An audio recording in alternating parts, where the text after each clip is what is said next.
तो second type की classification पे थे अपन।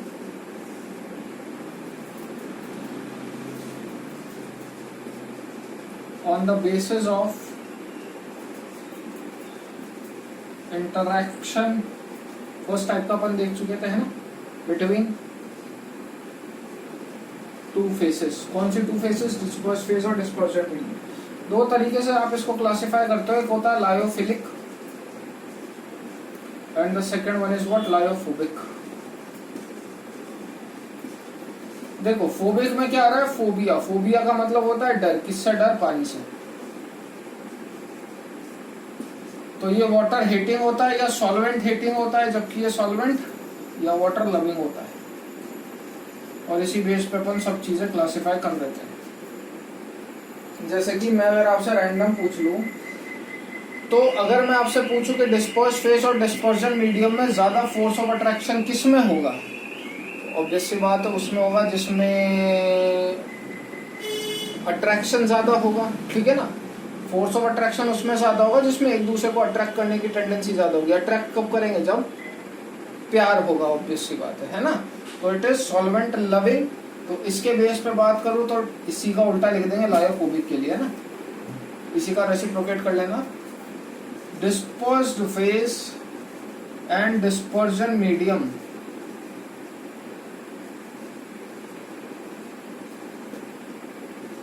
Have higher affinity. उसके अंदर क्या हो जाएगी? लोअर। सिमिलरली लाइन जाएंगी सारी। सेकेंड, यहां पे dispersed phase does not get easily precipitated. जब घुल जाएगा तो कहीं का प्रेसिपिटेशन। और अगर बाय चांस प्रेसिपिटेट हो भी जाता है तो आप उसमें सॉल्वेंट डिसॉल्व करके और वापस उसे प्रेसिपिटेट बना सकते हो।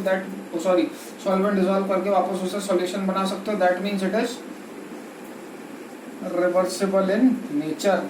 पहले भी सॉल्वेंट था और सॉल्वेंट डाल दो, वापस आपको डिसॉल्व्ड चीज मिल जाएगी, ठीक है। एग्जाम्पल के तौर पे बात करूं तो चौथे में इसके एग्जाम्पल ध्यान रखने हैं। गम, जेलेटिन। अब ये एग्जाम्पल इंपॉर्टेंट है, आपको इनमें से लेके पूछ लेगा which of the following is a lyophilic और लायोफोबिक सॉल्ट, ठीक है। स्टार्च, रबर, प्रोटीन जिम में कोई जाता है तो उसमें आप ये वाटर में इजीली डिसॉल्व करके पी सकते हो। ये सारे उसके एग्जाम्पल। इसी का उल्टे कर देना। उसमें लेसर इन्फिनिटी होती है between disperse phase and dispersion medium. वो इजीली प्रेसिपिटेट हो जाता है। इरिवर्सिबल होता है। पत्थर को पानी में डाल लो, कितना ही पानी डाल लो, पत्थर तो नहीं टूटना या पत्थर तो नहीं डिसॉल्व होना। आगे अगर मैं इसके बेसिस पे एग्जांपल्स की बात करूं लायोफोबिक के, तो लायोफोबिक के एग्जांपल्स होते हैं, यही लिख देता हूं चलो अलग से, सिर्फ एग्जांपल्स लिख रहा हूं, बाकी सब आप इसके उल्टा कर सकते हैं क्योंकि एग्जांपल्स डिफरेंट है।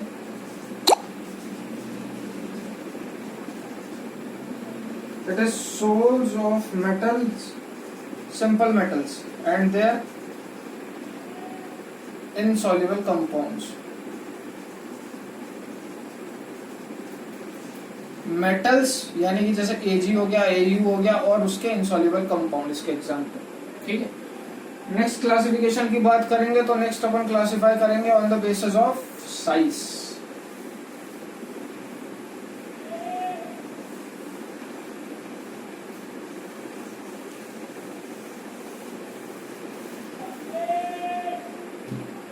On the basis of size आप पार्टिकल को दो बेस पे क्लासिफाई करते हो। एक होता है मल्टी मॉलिक्यूलर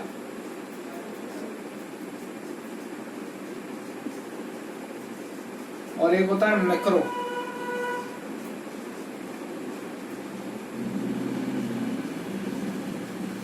एक होता है मल्टी मॉलिक्यूलर और एक होता है मैक्रो मॉलिक्यूलर। मल्टी मॉलिक्यूलर क्या है? मल्टी मॉलिक्यूलर का मतलब क्या होता है? देखो, एक से ज्यादा पार्टिकल, ठीक है ना। मेन मेरा मकसद क्या है? कोलोइड साइज का पार्टिकल बनाना। आपको इसी से देखो, मेन मेरा मकसद क्या है? कोलोइड साइज का पार्टिकल बनाना। मल्टी मॉलिक्यूलर के अंदर क्या होता है? छोटे छोटे पार्टिकल एग्रीगेट होकर बड़ा कोलोइड साइज का पार्टिकल बना लेते हैं। मल्टी मतलब बहुत सारे, यानी कि छोटे छोटे बहुत सारे मल्टी एग्रीगेट होके एक कोलोइड साइज का पार्टिकल बना लेते हैं। इसके अंदर मैक्रो के अंदर बड़ा होता है, बड़ा वाला टूट टूट के एक कोलोइड साइज का पार्टिकल बना लेता है। तो इट बनना कोलोइड साइज का पार्टिकल। अगर छोटे छोटे इकट्ठे होके कोलोइड साइज का पार्टिकल बना रहा है, इट इज नोन एज मल्टीमोलिकुलर। अगर बड़ा टूट के कोलोइड साइज के पार्टिकल में टूट रहा है, it is known as macromolecular. ध्यान रखिएगा इसमें, है ना। एग्जांपल ध्यान रख लो चाहो तो, मैक्रोमोलिकुलर के एग्जांपल वही है, protein, styrene, nylon, cellulose, starch, ये सब इसी के एग्जांपल हैं। Nylon, cellulose, starch, these all are the examples of macromolecular। मल्टीमोलिकुलर के लिए बात करूं तो इसके एग्जांपल आ जाते हैं gold sol, sulphur sol, etcetera, है ना। नेक्स्ट अपन बात करते हैं एसोसिएटेड कोलोइड्स की। क्लासिफिकेशन खत्म होती है यहाँ पर।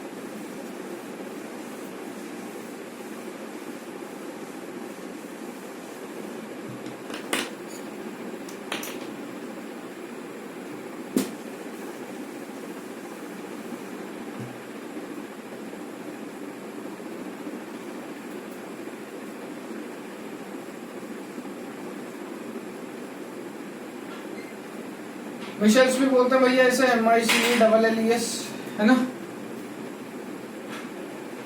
कुछ एक सब्सटेंस ऐसे होते हैं जो नॉर्मल या लो कंसंट्रेशन पे स्ट्रॉन्ग इलेक्ट्रोलाइट की तरह बिहेव करते हैं।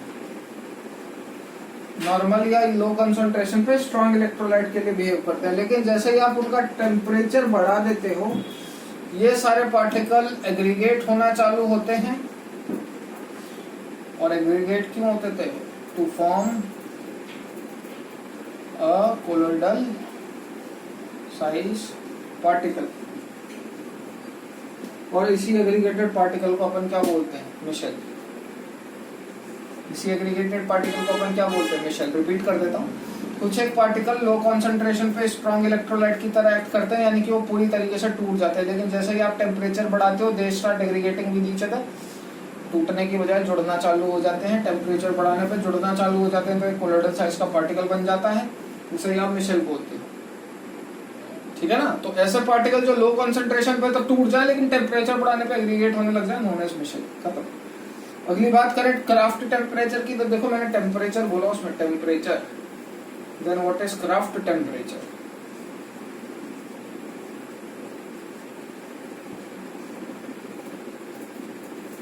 क्राफ्ट टेम्परेचर क्या होता है? वो टेम्परेचर जिसके बाद मिशेल बनना चालू हो is known as Krafft temperature. The temperature above which, वो मिनिमम टेम्परेचर जिसके बाद मिशेल बनना चालू हो, known as Krafft temperature. Formation of micelle take place.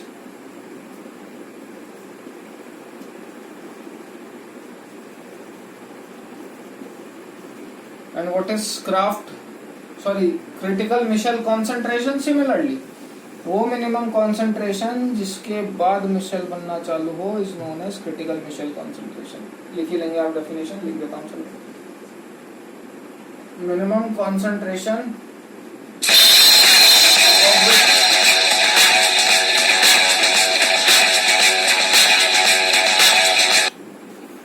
Concentration above which formation of Michel takes place is called CMC। ठीक है। आगे अपन बात करेंगे क्लींजिंग एक्शन ऑफ सोप की। तो क्लींजिंग एक्शन ऑफ सोप थोड़ा सा ध्यान से सुनिएगा। हाइड्रोफिलिक, हाइड्रोफोबिक होपफुली याद होंगे, लास्ट क्लास में अपन ने डिस्कस करे थे। What is cleansing action of soap?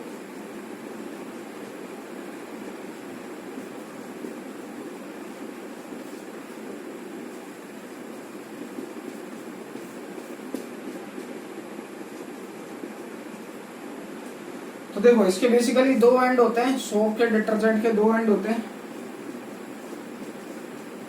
एक होता है हाइड्रोफिलिक एंड और एक लायोफिलिक एंड, और एक होता है लायोफोबिक एंड। ये वाला जो एंड होता है ये होता है लायोफोबिक। लायोफोबिक में फोबिया आ रहा है, मैंने पहले ही बताया था, यानी कि इसको किससे डर है?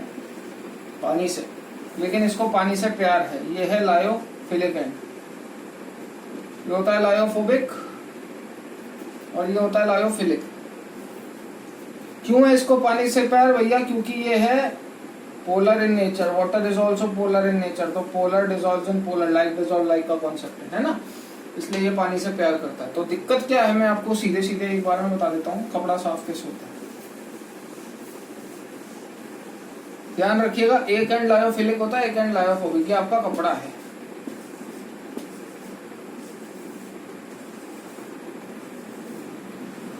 सपोज ये स्टेन है। जो लायोफोबिक एंड होता है, जिसको पानी से डर रहता है, एक्चुअल में वो होता है इस स्टेन के टूवर्ड्स अट्रैक्टेड है। तो वो क्या होता है? स्टेन को चारों तरफ से घेर लेता है, COO-। लायोफोबिक एंड स्टेन से दूर रहता है, फिलिक एंड स्टेन से दूर रहता है, सॉरी। लायोफोबिक एंड स्टेन के टूवर्ड्स अट्रैक्टेड रहता है, लायोफिलिक एंड स्टेन से दूर रहता है, या ये वाटर से अट्रैक्टेड रहता है। तो होता क्या है, जो सोप का पीछे वाला पार्ट है वो इसको चारों तरफ से घेर लेता है। तो इसको जितना चारों तरफ से घेरेगा, फिर उसके बाद आप जैसे ही ब्रश फेरते हो ना उस अपने कपड़े पे, जैसे ही आप ब्रश फेरते हो, तो होता क्या है ब्रश फेरने से? ये सोप जाता है बच्चों बाहर। बात क्या है, सोप के बाहर जाने से क्या होगा सीन भाई? ये वाला जो सोप का एंड पार्ट है ये डर्ट के टूवर्ड्स अट्रैक्टेड है। जैसे ही सोप बाहर जाएगा तो ये इस डर्ट को भी लेके जाएगा। जैसे ही आप उसे पानी में से निकालते हो तो ये वाला एंड पानी के टूवर्ड अट्रैक्टेड है। तो जो लायोफोबिक पार्ट है वो डर्ट के टूवर्ड अट्रैक्टेड है। जैसे ही आप उसे पानी में से निकालोगे तो सोप बाहर जाएगा, सोप इस एंड को बाहर लेके जाएगा, और सिंस ये वाला पार्ट पानी के टूवर्ड अट्रैक्टेड है तो पानी के साथ ये वाला पार्ट भी बाहर चल गया। तो ये वाला पार्ट पानी के साथ बाहर निकल जाता है, सिंस ये वाला पार्ट इस पार्ट से जुड़ा हुआ है और ये पार्ट डर्ट से जुड़ा हुआ है। तो जैसे ही ये वाला पार्ट पानी से बाहर निकलता है वो लायोफोबिक एंड को भी लेके जाता है, फोबिक वाला डर्ट को लेके जाता है। इस तरीके से कपड़ा साफ हो जाता है। आपने कभी देखा होगा स्टेन्स का वो एड आता है, वो ऐसे यूं यूं यूं करके वो दाग पे लगा देते हैं, जिसकी वजह से स्टेन हल्का हो जाता है। कुछ नहीं है, वो लायोफोबिक एंड ही है। वो लायोफोबिक एंड इसके टूवर्ड अट्रैक्टेड रहता है। आप उसे पानी में से निकालो, पानी के साथ ये वाला पार्ट बाहर जाएगा, उसके साथ ये वाला और उसके साथ डर्ट। इस तरीके से अपने कपड़े साफ होते हैं। ठीक है, तो 2 क्लास का और चैप्टर रह गया ये, और उसके बाद आपका सरफेस केमिस्ट्री खत्म हो जाएगा। नेक्स्ट क्लास में कंटिन्यू करते हैं। चलिए, थैंक यू।